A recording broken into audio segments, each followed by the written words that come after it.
Conectas Podcast.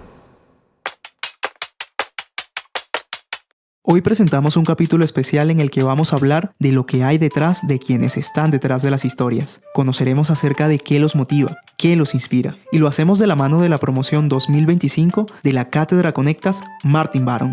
Nuestro programa de formación, que reúne a 20 editores destacados de 11 países de Iberoamérica, no solo fomenta el intercambio de conocimientos, sino que también resalta las experiencias que nutren nuestra profesión. Cada participante nos compartirá los libros, música, películas, series o podcasts que han dejado huella en su manera de contar historias.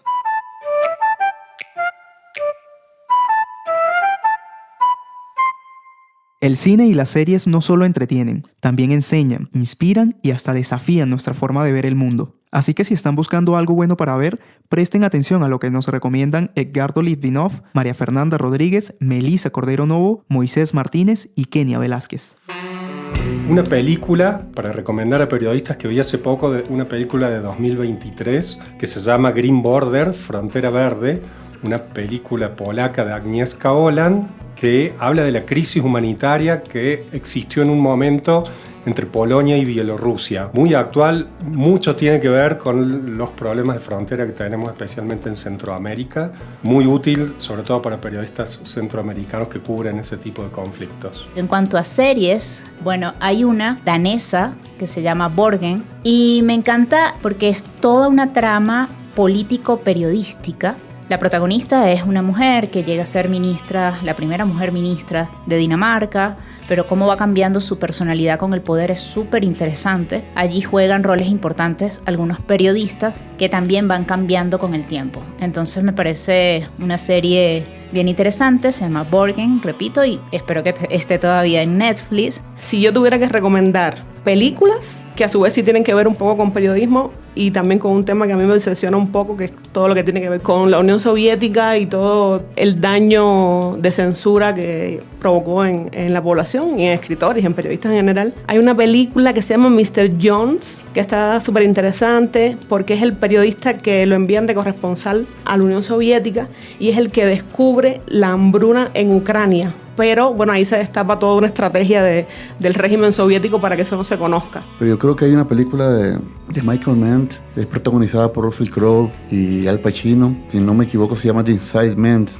y se tradujo al español como El Informante, que me impactó mucho sobre la entrega que debe tener un periodista con su fuente, pues. Y una entrega tal que incluso lo lleva a enfrentarse con su propio medio. Acabo de ver hace poquito una serie que se llama Good Girls Revolt. Está basado en una historia real, que es como las mujeres en Newsweek no podían firmar las notas. Hacían toda la investigación, se la trabajaban a un reportero que él así organizaba todo y le decía, no, falta esto, falta no sé qué, y él la redactaba y la firmaba.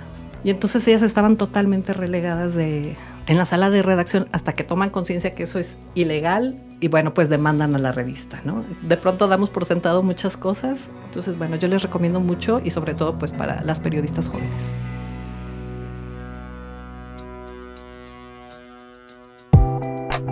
¿Quién no tiene una playlist que lo acompaña mientras trabaja? La música y los podcasts son grandes compañeros en nuestro día a día. Y los editores César Faguaga, Alejandra Gutiérrez, Carmen Riera, Fernando Silva y Luisa Quintero nos cuentan cuáles son sus contenidos favoritos. Escuchémoslos.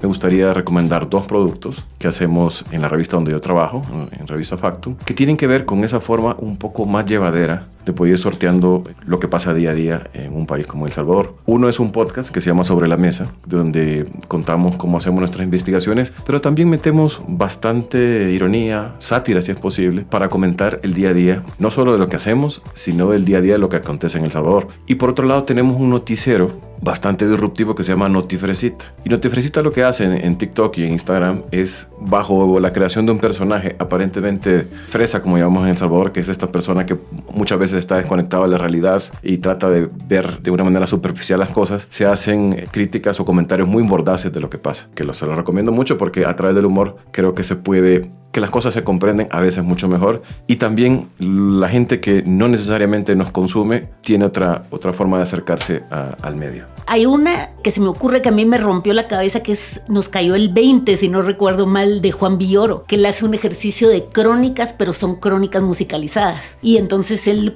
tiene contactos con muchos de los grandes músicos mexicanos del rock y así. Entonces él va leyendo estas crónicas y van musicalizándolas. Son como de la vida cotidiana, habla de migración, habla de religión, etc. Y me parece un trabajo fantástico en el que puedes contar las historias de otra manera. Otra que se me ocurre así como otra ruta, que se llama Grandes Infelices, es un podcast que habla sobre las vidas de escritores y escritoras que no tuvieron una vida demasiado feliz. Y entonces te va contando sobre la obra de esa escritora o ese escritor y su vida personal. Entonces resulta, él lo cuenta muy bien y entonces te va iluminando de libros que uno no ha leído, te dan ganas de leerlos y también de pronto uno no sabía sobre la vida de estas personas y te ilumina un montón sobre sus biografías, y creo que es una ruta muy buena para contar. Para entender bastante de la realidad venezolana de una manera con humor, que también es algo que nos caracteriza mucho. Hay 2 podcasts que son importantes de ver y que se van a divertir y van a conocer inclusive el tema de la juventud venezolana. Uno se llama El Cuartico, que son 3 venezolanos que están en México, 2 hombres y una mujer, y que semanalmente producen este podcast que generalmente son como 45 minutos y escogen un tema y bueno, van hablando. Y realmente es para desternillarse de la risa. Y el otro es otro humorista que se llama Nanutria, que está en Buenos Aires, y él tiene un show todas las semanas. Él es todo un personaje porque además él es tartamudo y él lo dice desde un principio, pero tiene una chispa para inventar, para sacar lo mejor y lo divertido de la persona que están allí, y siempre mezcla lo que ha sido para él la migración y lo que es el país, ¿no? Ahorita estuve en bucle durante varias semanas y creo que un par de meses con un disco de post-pop, le llamaría yo, que se llama Imaginal Disc, de Magdalena Bay. Me parece muy bueno porque es como la evolución del pop como lo conocemos. A mí, yo no soy tan fan del pop, pero me gusta como esto que decía Gabo de nutrirnos de diferentes medios audiovisuales. Y para mí la música es clave y escucho un poco de todo menos bachata y rancheras. Y me gusta como explorar artistas, y este disco me parece genial. Y hace poco descubrí que Dua Lipa, la cantante, tiene un podcast bien chévere que se llama At Your Service. Está en la plataforma Spotify, está en Apple Music también, pero en YouTube lo puedes buscar como en el canal Service 925. Y bueno, ves además una visión distinta del artista, ¿no? Que bueno, Dua Lipa, super pop, y ella resulta que es bastante ratoncito de biblioteca y nada, habla no solo con activistas, sino que también habla con autores, no solo autores en inglés, sino también en español, y también tiene una serie de conversaciones interesantes porque bueno, no se separa del todo de su figura de artista. Entonces también en el podcast incluye, por ejemplo, a una de las cantantes de Blackpink, es uno de los últimos episodios, o incluso habla, por ejemplo, con el CEO de Apple.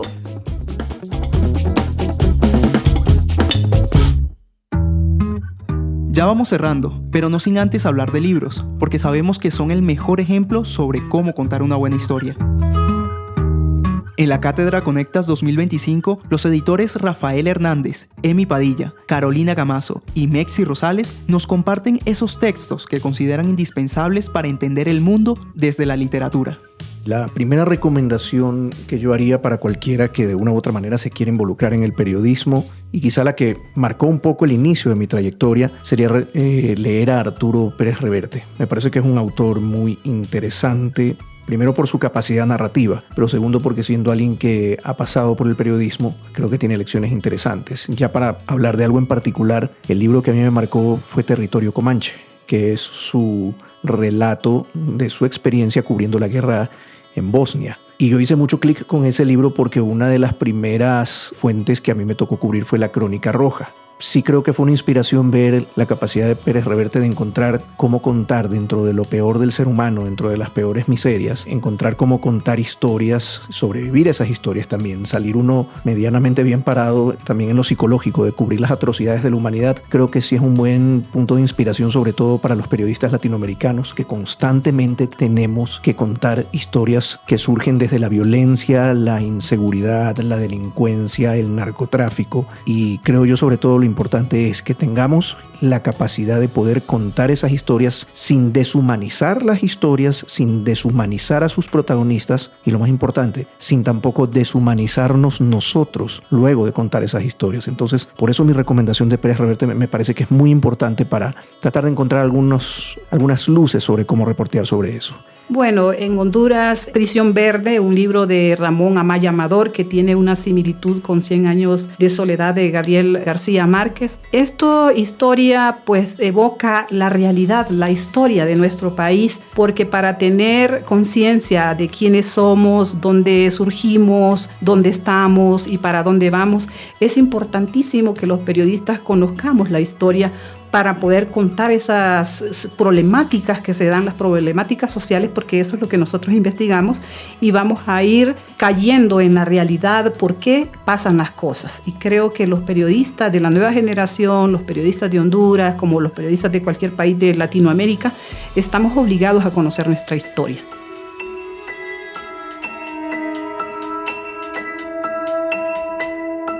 Uno de los libros que a mí más me marcó de Guatemala, que de hecho es un libro de periodismo, es El arte del asesinato político, de Francisco Goldman. Y es un libro que cualquiera que lo lea, aunque no sea de Guatemala, aunque no le interese nada a Guatemala, le va a interesar el libro, porque cuenta una historia que pareciera de ficción, que es el asesinato de un obispo, y cómo la inteligencia militar logró hacerlo sin dejar casi huellas. Y habla como de, por ejemplo, los borrachos que estaban en el parque, que luego eran como escuchas de los militares, y la verdad es que a uno le va metiendo un montón en la historia del asesinato de este obispo, a la vez que vas entendiendo súper bien la historia de Guatemala. Y va contando también como la sucesión de los diferentes gobiernos, de los gobiernos militares, de cómo surgen como jóvenes a los que les interesa la justicia y pues como contar la verdad. Entonces creo que es un libro muy chulo y yo se lo recomiendo a cualquier persona, incluso aunque Guatemala le dé exactamente igual.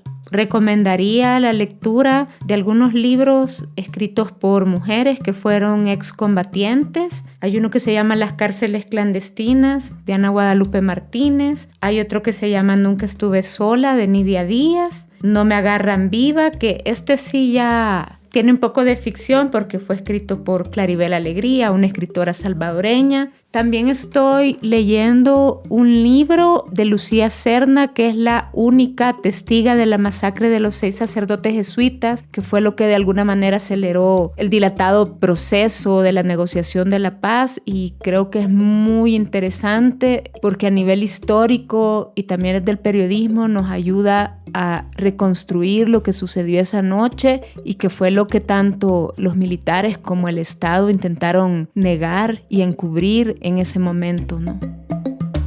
Libros que nos invitan a mirar más allá de lo evidente. Finalizamos con los recomendados de Thalie Ponce, Beatriz Benítez, Eswin Quiñones, Guillermo Magaláes, Juan Carlos Bou y Marlin Balmaceda. Se me vienen a la mente 2 obras literarias. Uno de ellos es escrito por una ecuatoriana, periodista, se llama Sabrina Duque. Ella vivió en Nicaragua y este libro que escribe se llama Volcánica. Es justamente sobre la naturaleza volcánica de Nicaragua, pero asociado también a esta convulsión característica de su política y su estado social.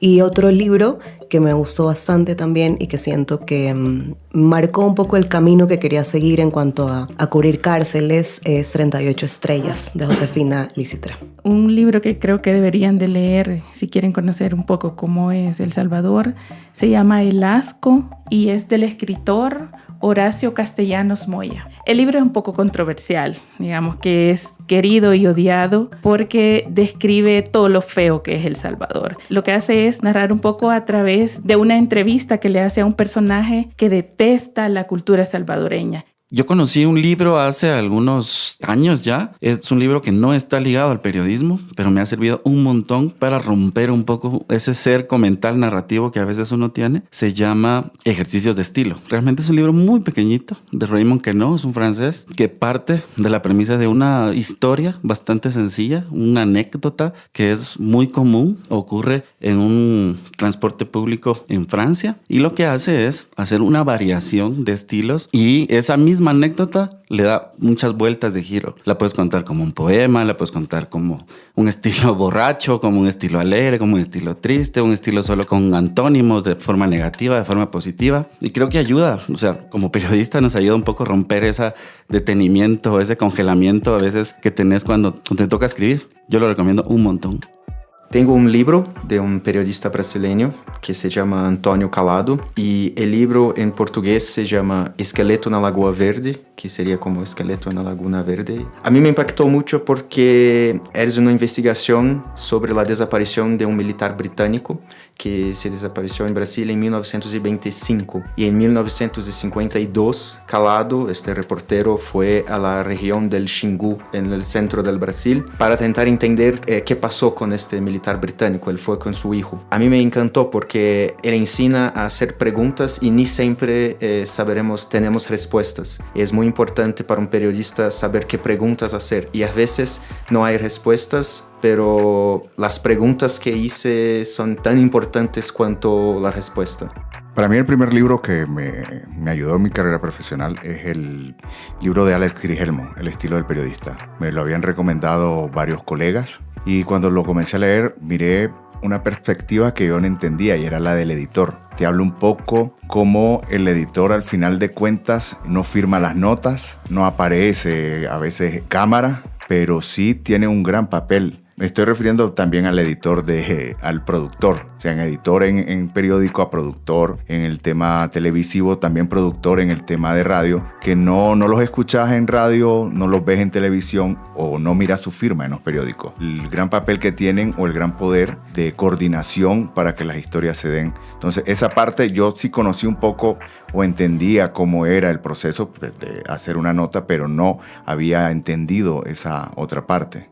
A mí me llama la atención un libro que se llama El Preso 198, escrito por uno de los periodistas más famosos de la prensa de Nicaragua, de mi país, que se llama Fabián Medina, porque una óptica de cómo este periodista ha visto a ese Daniel Ortega que tiene a Nicaragua bajo una dictadura en su evolución, y cómo acaba con aquel modelo del presidente bueno o el presidente revolucionario, que la gente lamentablemente se ha quedado con esa visión de ese Ortega revolucionario, o que apoyó esa revolución de 1979 en Nicaragua. Entonces es importante este libro desde mi óptica, porque desde esa perspectiva periodística muestra a ese Ortega que tiene a Nicaragua sumida en una represión nunca antes vista en tiempos de paz en el país.